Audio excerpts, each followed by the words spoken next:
So your trade's in profit, so how can you keep the majority of it and not give too much back? And earlier I covered using a simple trend line to objectively determine your profit exit.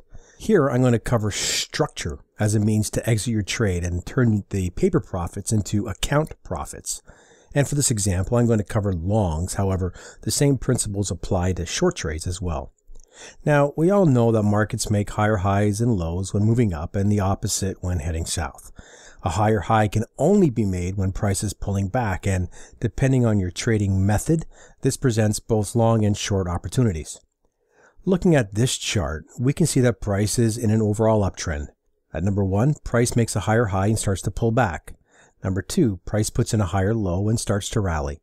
And number 3, price puts in a lower high and starts to drop. Many people see the rhythm broken and they start thinking shorting the market is the right play. Price slams through the lows, and those that didn't short when the move at number 2 stalled piled in on the break. For you though, you know that trying to catch the trend turns, such as selling the high in this case, it's difficult. And you also know that two-leg corrections are pretty common. You're looking to buy into the uptrend that's not truly broken. With that, let's turn to the trade that I covered earlier when I talked about trend lines. So this chart shows the buy at an area where price was supported. So what makes sense at this point? So let's look at what has probably occurred. All those that went short have their stops in either of the two red boxes. What we are not sure of is the strength of those levels. What is the conviction of those sellers?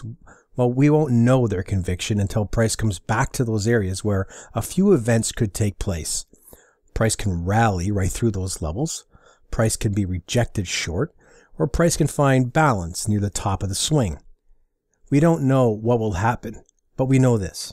If price rallies through those levels, those that sold near the highs will have to cover by buying, which will drive your long position up pretty quickly. It will also confirm that at this point the uptrend is still intact. If price is rejected short, there's a good chance that our stops will be hit. If price finds balance and starts to range, our patience will certainly be tested. Those that lock in some profit may find their stops hit on failed breaks short. The conclusion? Use those areas to exit part or all of your position. By having it take profit in those areas, we're using the structure of the market, the rhythm of the market, and accepting a few scenarios can play out in those areas to objectively put some money into our trading accounts. So do you leave a runner for bigger profits? Is this the best way to take a profit? Well, this chart here is going to show you how price reacted to those highs. The shorts were ripped out of their positions and longs were driven upwards 226 pips from entry, while full position exits banked 82 pips. Was it a good play? Well, before you can say yes or no, let's look at this scenario. You may say you would not have bought the lows, but it's obvious some people did. They may have seen a big rally up and then taken the first pullback in fear of missing the big move. Others may have skipped the first retrace, but after seeing that big green candle, were just waiting for the next pullback to buy. As you can see, there is nothing guaranteed or perfect in trading. Understanding context, structure, and psychology, CSP, of the masses can be a huge plus in enabling you to add money to your account on a consistent basis. Using this type of profit taking can be a consistent way to add to your account because it takes into account the CSP.